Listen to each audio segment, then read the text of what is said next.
मधुबन के बाबा,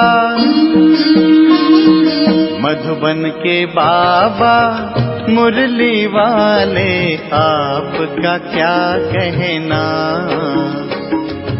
आपका क्या कहना। आज 15 दिसंबर 2021 के साकार मधुर महावाक्य हैं। आज मीठे मीठे बाप दादा बोले, मीठे बच्चे, ऊंच पद का आधार पढ़ाई और याद की यात्रा पर है, इसलिए जितना चाहो उतना गल्प कर लो। बाबा कहते, मीठे बच्चे, ऊंच पद का आधार पढ़ाई और याद की यात्रा पर है, इसलिए जितना चाहो उतना गल्प कर लो। आज बाबा ने हमसे प्रश्न पूछा है कि कौन सा गुह्य राज पहले पहले नहीं समझाना है और क्यों। और उत्तर में बाबा कहते कि ड्रामा का जो गुह्य राज है वह पहले पहले नहीं समझाना है, क्योंकि कई मूंझ जाते हैं, कहते हैं ड्रामा में होगा तो आप पे ही राज्य मिलेगा, आप पे ही पुरुषार्थ कर लेंगे। ज्ञान के राज को पूरा ना समझ मतवाले बन जाते हैं। यह नहीं समझते कि पुरुषार्थ बिना तो पानी भी नहीं मिलेगा। मुरली का गीत है, भोलेनाथ से निराला और कोई नहीं, मेरी बिगड़ी बनाने वाला और कोई नहीं। ओम शांति। मीठे मीठे रूहानी बच्चों प्रति गुड मॉर्निंग। बाबा ने इतने भपके से बच्चों को गुड मॉर्निंग की, बच्चों ने रिस्पॉन्स ही नहीं किया। बच्चों को तो और ही जास्ती आवाज से बोलना चाहिए। रूहानी बाप रूहानी बच्चों से गुड मॉर्निंग करते हैं। बच्चे भी जानते हैं कि हम इस शरीर द्वारा रूहानी बाप को गुड मॉर्निंग करते हैं, तो बच्चों को इतना उल्लास से कहना चाहिए ना, वाह बाबा, वाह बाबा, आखिर वह दिन आया आज जिसको सारी दुनिया पुकारती रहती, वह बाप सम्मुख हमसे गुड मॉर्निंग कर रहे हैं। फिर जब सतो प्रधान बन जाएंगे तो पतित पावन को याद नहीं करेंगे। अभी तमो प्रधान है तभी याद करते हैं कि पतित पावन आओ, आकर हमको पावन बनाओ। बाबा कहते कि अब तुम जानते हो कि बरोबर पतित पावन बाबा को ही आना पड़ता है। वही सुप्रीम फादर, गॉड फादर है।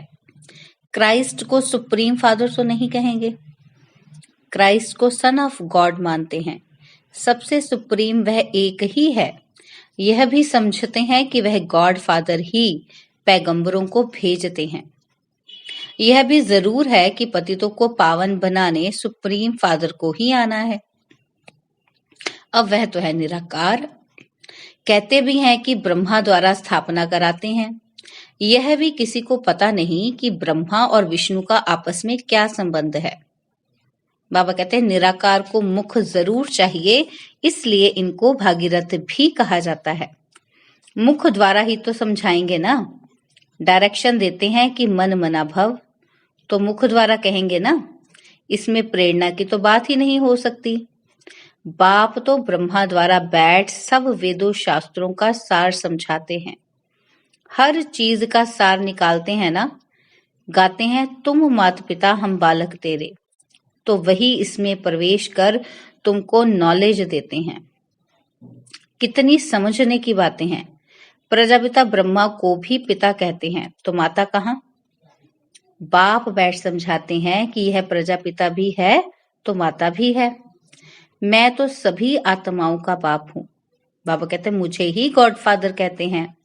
भारतवासी पुकारते भी हैं कि तुम माता पिता, परंतु अर्थ कुछ भी नहीं जानते। निराकार को माता कैसे कह सकते हैं? वह इसमें प्रवेश कर एडॉप्ट करते हैं, तो यह ब्रह्मा माता बन जाती है। इन द्वारा ही दैवी रचना रचते हैं।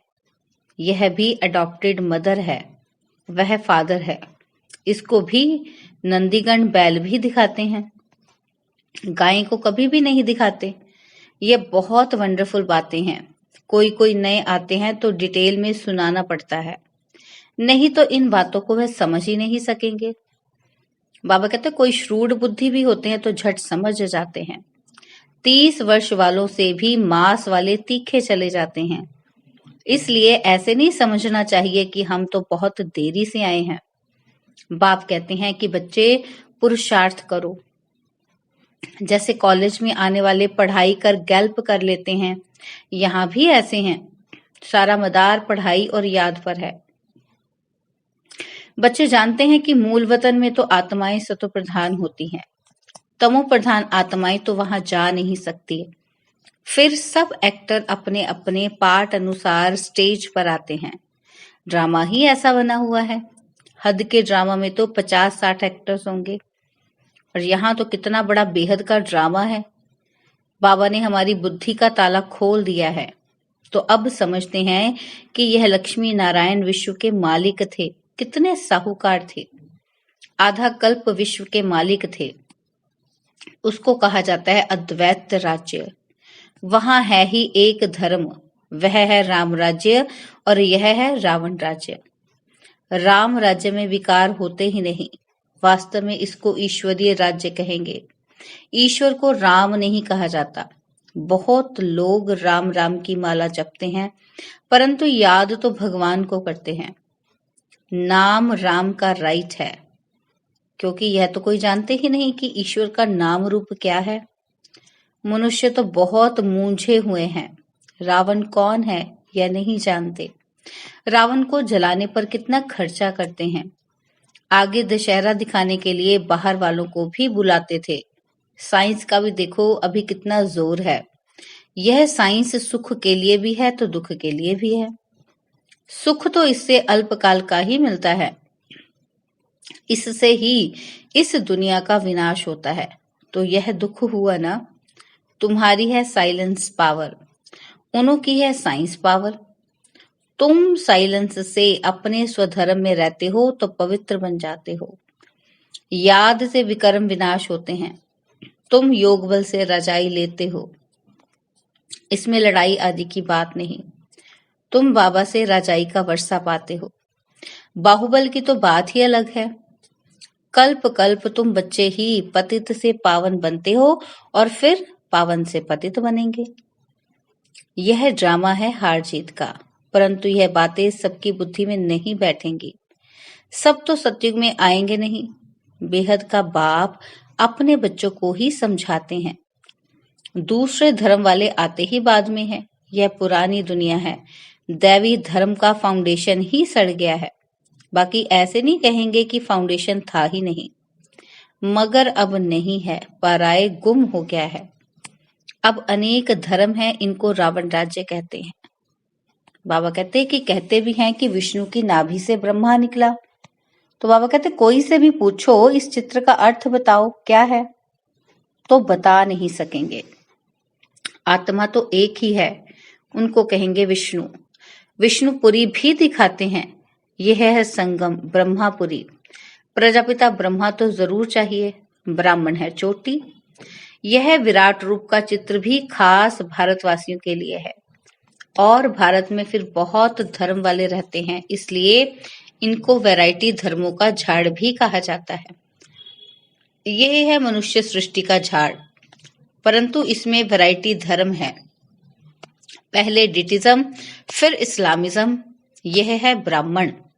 इस संगम का तो किसी को पता नहीं है। यह है पुरुषोत्तम संगम युग।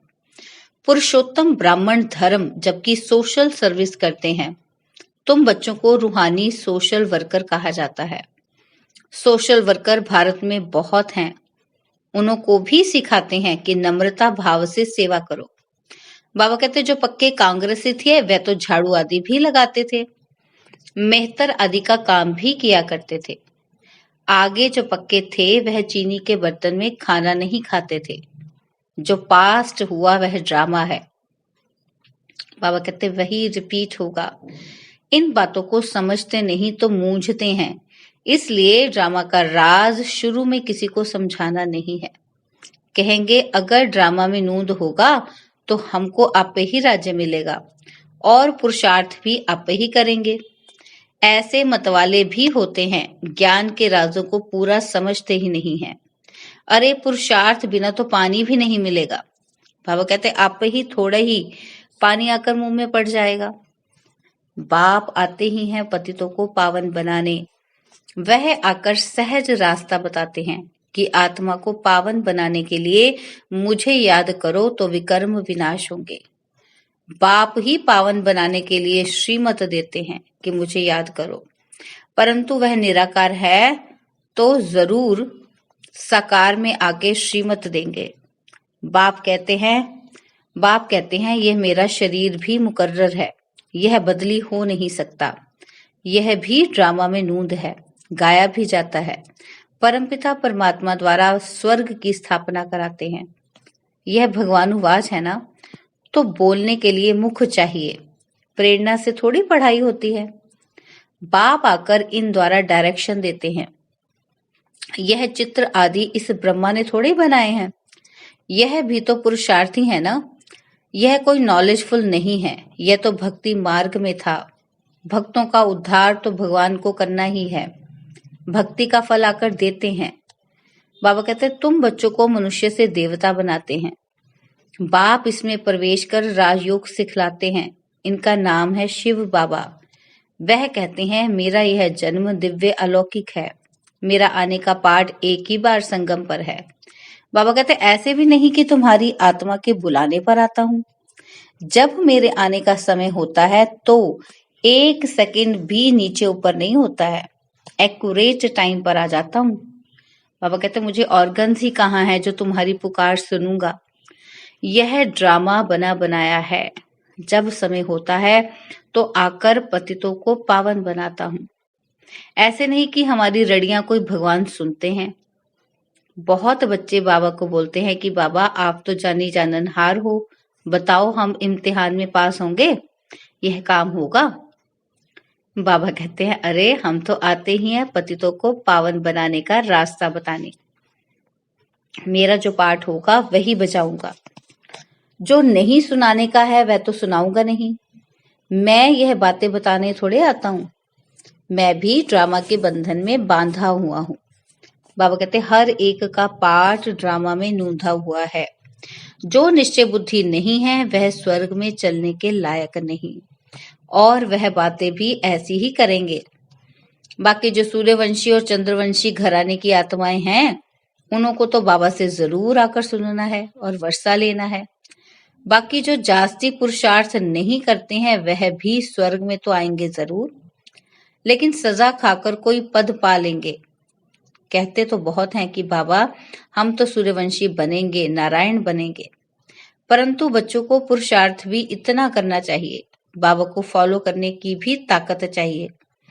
फॉलो फादर कहते हैं तो इनको देखो ये कैसे सरेंडर हुआ, सब कुछ ईश्वर अर्थ अर्पण कर दिया। ईश्वर अर्थ सब कुछ देकर अपना ममत्व मिटा देना चाहिए। पहले भट्टी से भी बहुत निकले, अब ऐसे थोड़ी भट्टी हो सकती है। इस कार्य में माताएं कन्याएं आगे जाती हैं, इसमें भी कन्याएं तीखी जाती हैं। देह और देह के संबंधों को भूल जाना है, क्योंकि अब घर चलना है। अब बाप कहते हैं मुझे याद करो। अब नाटक पूरा होता है, बाकी समय थोड़ा है। बाबा कहते हैं जैसे आशिक माशूक होते हैं, तो यह बाबा माशूक है, आशिक नहीं है। बाप कहते हैं कि तुम पतित बने हो तो याद भी तुमको करना है। मैं थोड़े पतित बना हूं जो तुमको याद, मैं तो युक्ति बताता हूं, उस पर चलो। इस दुनिया से ममत्व मिटाते जाओ। अब तो वापस जाना है, यह बुद्धि में ज्ञान है।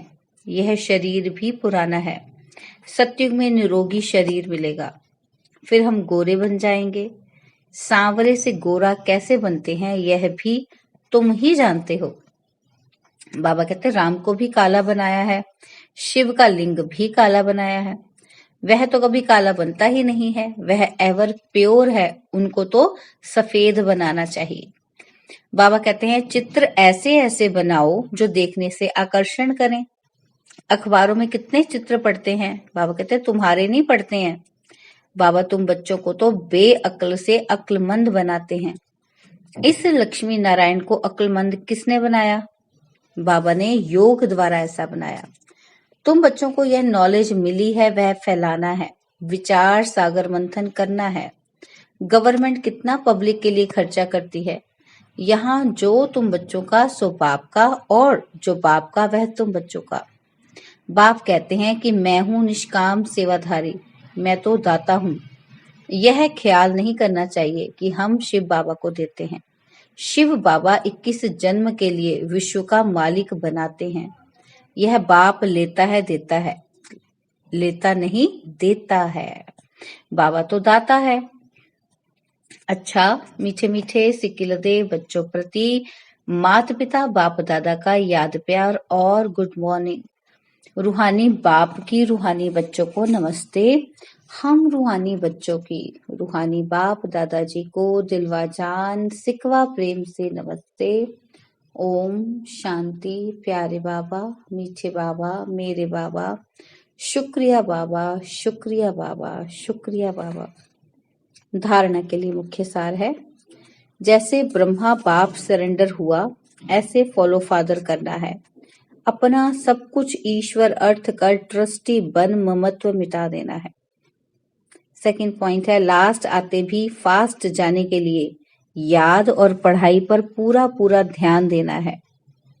और आज बाबा ने हमें वरदान दिया कि पुराने संस्कार रूपी अस्थियों को संपूर्ण स्थिति के सागर में समाने वाले समान और संपूर्ण भव।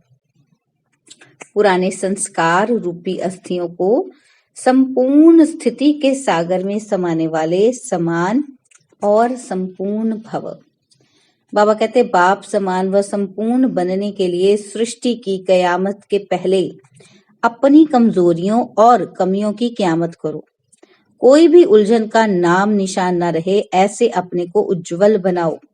जैसे जन्म परिवर्तन के बाद पुराने जन्म की बातें भूल जाती हैं, ऐसे पुरानी बातों को, पुराने संस्कारों को भस्म करो। अस्थियों को भी संपूर्ण स्थिति के सागर में समा दो, तब कहेंगे समान और संपूर्ण। स्लोगन है, विस्तार को सार में समाने की जादूगरी सीख लो तो बाप समान बन जाएंगे। विस्तार को सार में समाने की जादूगरी सीख लो तो बाप समान बन जाएंगे। ओम शांति। और अब यह एक बहुत अच्छी वीडियो भी जरूर देखें।